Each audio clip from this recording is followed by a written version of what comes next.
Hello friends, and welcome back to Swiftlessons for another rhythm guitar tutorial. Today we're going to be ditching our picks and learning a little bit of the technique behind fingerstyle strumming.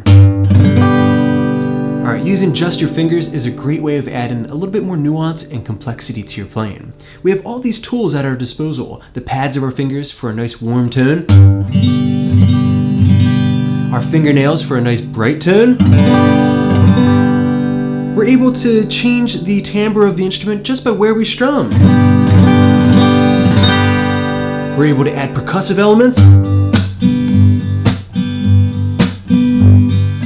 and so much more. So together we're going to be learning 5 essential patterns that you can use for your own songwriting across different genres. As always, I have a PDF study guide with tabs and also Guitar Pro at patreon.com/swiftlessons. Support the channel there and gain access to a ton of extra resources for all my popular YouTube guitar lessons. Now, let's get started with pattern number 1. Okay, a close look at the fretboard, getting started with pattern number 1, a basic Calypso pattern. With our G major chord fretted, it should look and sound like this. 1, 2, 3, 4, and...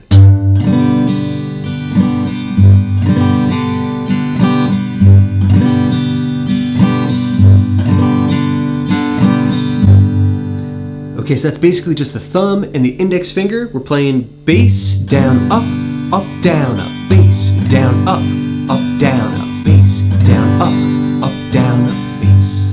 Okay, so a couple of details there. The thumb is hitting the bass note. I want to make sure that I'm not really digging in on that string. It shouldn't be, right? It should be kind of even. Each time I hit the bass, I want that to be consistent. The other detail is that first downstroke should be kind of nice and slow. We want to emulate a raschiato technique, and it's a technique that we call the brush stroke. Basically, we want to strum slow enough that we can hear the individual strings just slightly. So 1, 2, and 3, and 4, and bass, down, up, down, up, bass, down, up, down, up. Okay, now a couple of other details, just general technique. We want to make sure that we're strumming these strings nice and light and that we have control over the amount of attack and power that we're putting behind our strums. So one thing that you can do to practice the dynamics is practice strumming as quietly and softly as possible, then gradually increase the volume and the intensity. So with your G major chord fretted, try strumming as quietly as you can and working your way up.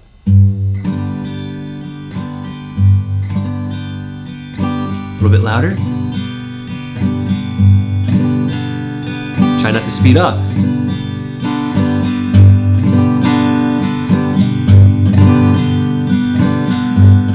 A little bit louder. Louder still. Louder still. Then practice going back down. Quieter and quieter, softer and softer. Now another thing that you consider is the area of the guitar that you strum on. We can strum here for a nice warm tone. But you can tell as I move closer and closer to the bridge that it's going to get brighter and brighter. Until you get all the way to the bridge and then it becomes very glassy. Okay, a third technical tip would be to consider which strings you're strumming. Sometimes you might not want to follow all the way through. You might want to just focus on the middle strings.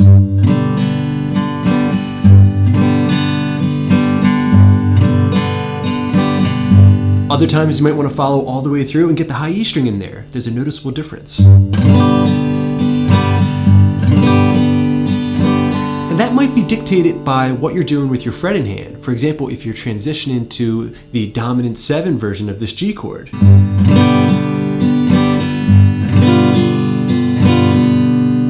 Okay, and one last tip in terms of technique will be to consider the differences in texture you can achieve by using the pads of your fingers versus the nails. So that original style has that bright downstroke. Using the fingernail, but sometimes you'll see players just using the pads of the fingers, the thumb for the downstrokes and the index finger for the upstrokes.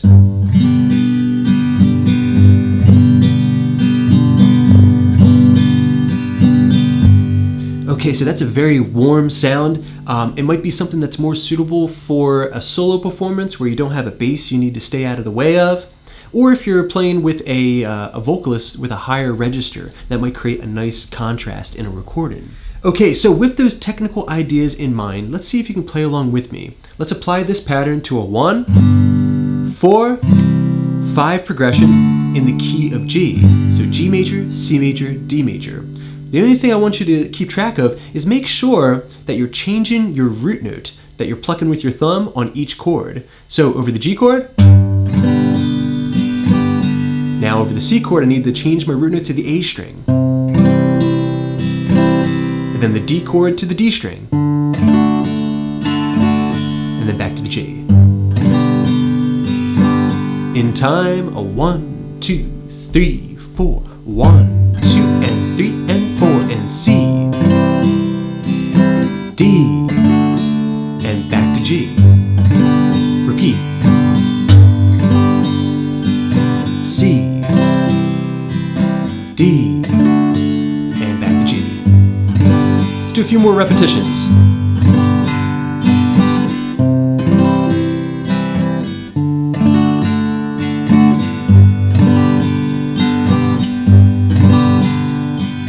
One, 2, and 3, and 4, and 1, 2, and 3, and 4, 1, 2, and 3, and 4. One more time. C chord, maybe D7,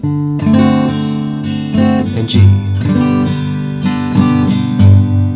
Okay, very good everybody. Now moving on to pattern number 2, a basic percussive ballad pattern. Here's one that I recently featured on the song Love Me by Elvis Presley. Looks and sounds like this over the G chord.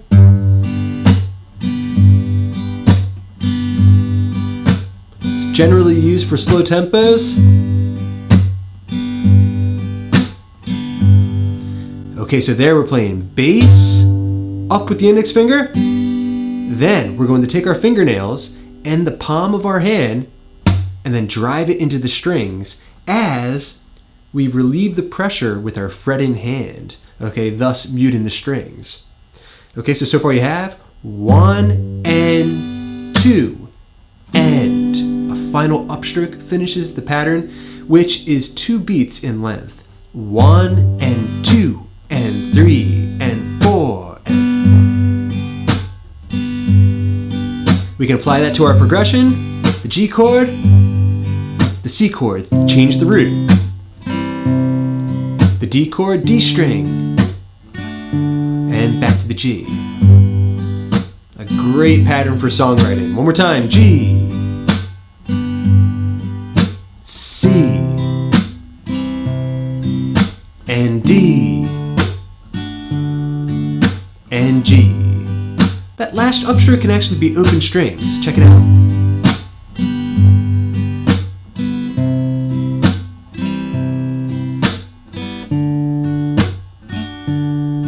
Open.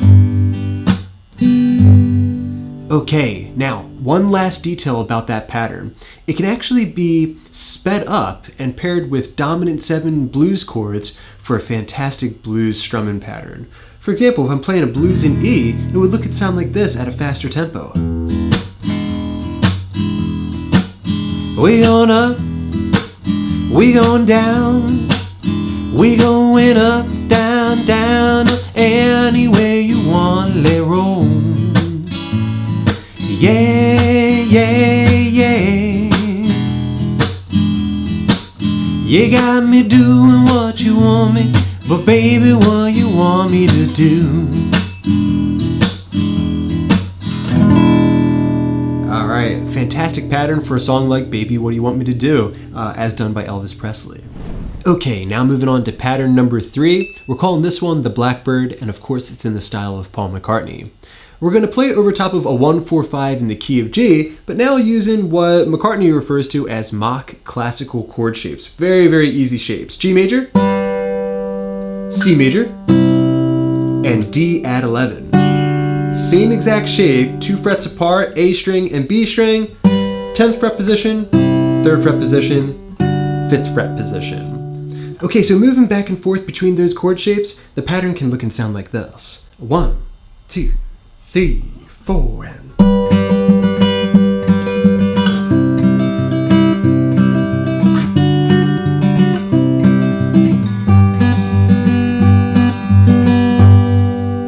Okay, so getting into that first position, G major.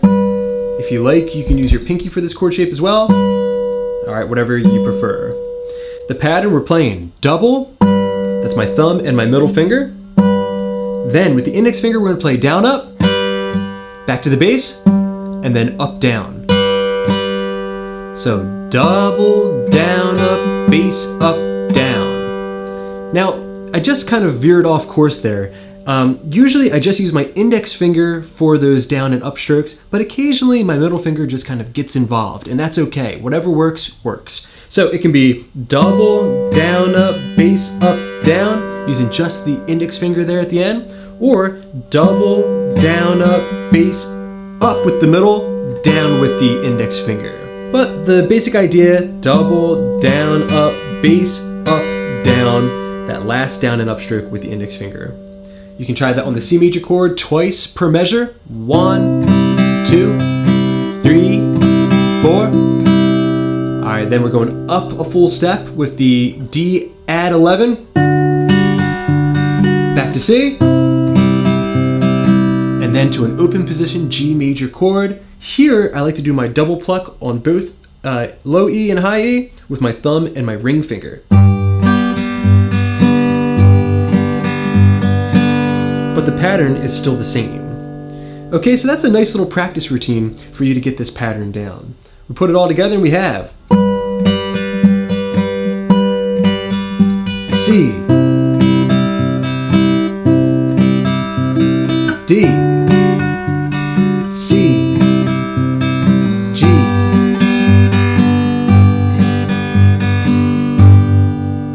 okay, very good everybody. Now moving on to pattern number 4, a little folky strumming and picking. One of the coolest things about ditching the pick is this ability to experiment with combining strumming patterns and fingerstyle patterns. Okay, so applying it to that 1, 4, 5 progression, G, C, D, G, the pattern looks and sounds like this. 1, 2, 3, 4, and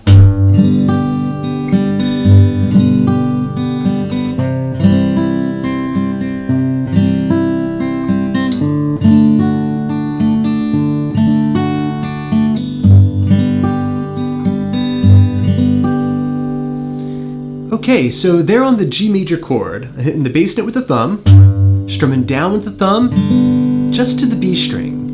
Then from there, I'm gonna play the high E string with the ring finger. The middle finger goes to the B string, index to the G, and then back to the B string with the middle finger. 1, 2, and 3, and 4, and 1, 2, and 3, and 4, and I can do the same thing to the C major chord, I just need to move my bass note to the A string.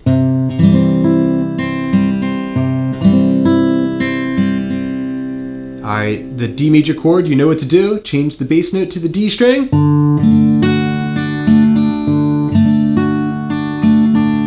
Alright, from there we can go back to the 1 chord G major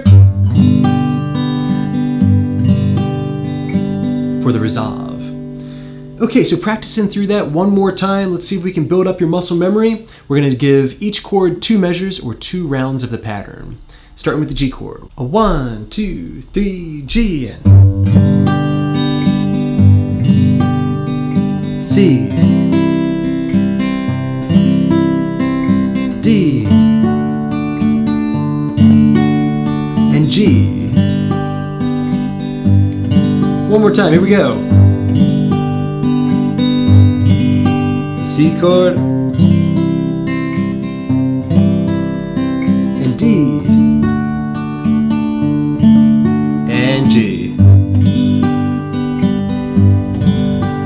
Okay, so practice that nice and slow, get it into your muscle memory. You might need to slow down the video a little bit to maybe 75% and then work your way up to full speed.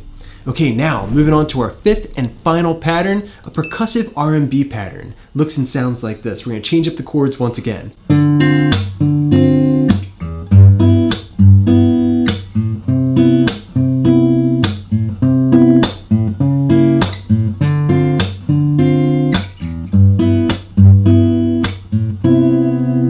Okay, so for this example, we're playing in the key of C. We have 4 very cool, very jazzy chord shapes. The 2 chord in the key of C, D minor 7. That's frets 5, 3, 5, 6. All right, then we're going to the 5 chord, G dominant 7, add 13. All right, that's going to be frets 3 on the low E, 3 on the D, 4 on the G, 5 on the B. The A string and the high E string are muted on this chord. Okay, so D minor 7, G7 add 13. Next we have the 1 chord, C major 7. So that's going to be frets 3, 5, 4, 5. Alright, and next we have a passing chord taking you back to the D minor 7. It's going to be a C sharp diminished 7 chord. Very, very intense. So much flavor there.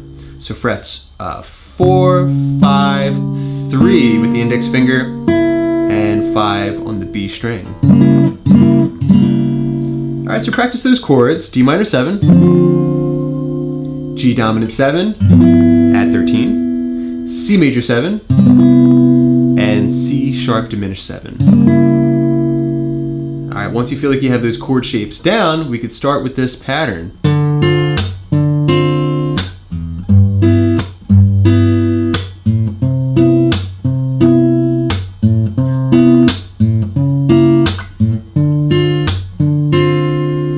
Okay, so we have the D minor 7 chord fretted.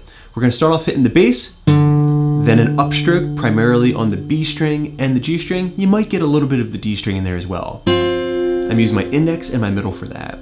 So bass up, next a slap of the strings, back to the bass, and then an upstroke. So far you have 1 and 2 and 3. Now, at the end of each of these measures, we're going to slap the strings and then play the open string that matches whatever root note you're going to play next. So for example, if I'm going to a G dominant 7 add 13 chord next, the bass note or the root note is going to be on the E string. So I'll play the open E at the end of this measure. So 1 and 2 and 3, slap, open E. Alright, and then I'm going to do the same exact thing for G7 add 13, but because the next chord is going to be C major 7, which is an A string rooted chord, I'll play the open A string at the end of the second measure. Okay, so back to measure 1, D minor 7, let's see if you can put it together. 1 and 2 and 3, slap E. Alright, then measure number 2, same exact thing, but the root note is now on the low E string. 1 and 2 and 3, slap A. Alright, then we're on to measure number 3, C major 7. We're going to play basically the exact same thing that we played in measure number 1, but we're going to end with the open A string. 1 and 2 and 3, 4 and. Now, the final measure of this example will be a split measure. 1 and 2 and 3 and 4 and. Go into that C sharp diminished 7 chord. Okay, so one more time, C major 7, bass up, slap, open A, diminished, 1 and 2 and. The open A string again basically completes the loop. Now we can go back to D minor 7 and continue the exact same thing.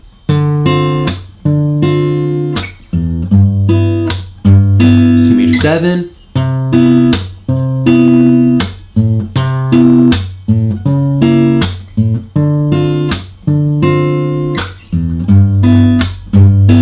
Pattern for your songwriting. Split measure 1 and 2 and 3 and 4 and. Alright, and just like that, you have a fantastic chord progression and strumming pattern that you can use for songwriting in jazz, R&B, and a lot of other musical spaces. Alright everybody, thanks so much for checking out this rhythm guitar tutorial. I hope you enjoyed it and that it's going to inspire you to start experimenting with a little fingerstyle strumming. Now I'm a big proponent of the pick, but sometimes this is what's called for on a given track, and it really does add a lot of texture and a lot of detail to your playing. I want to thank my patrons for making all these lessons possible. I hope you're enjoying those extra resources. And until next time, this is Rob coming at you, now from the Jersey Shore, saying happy picking.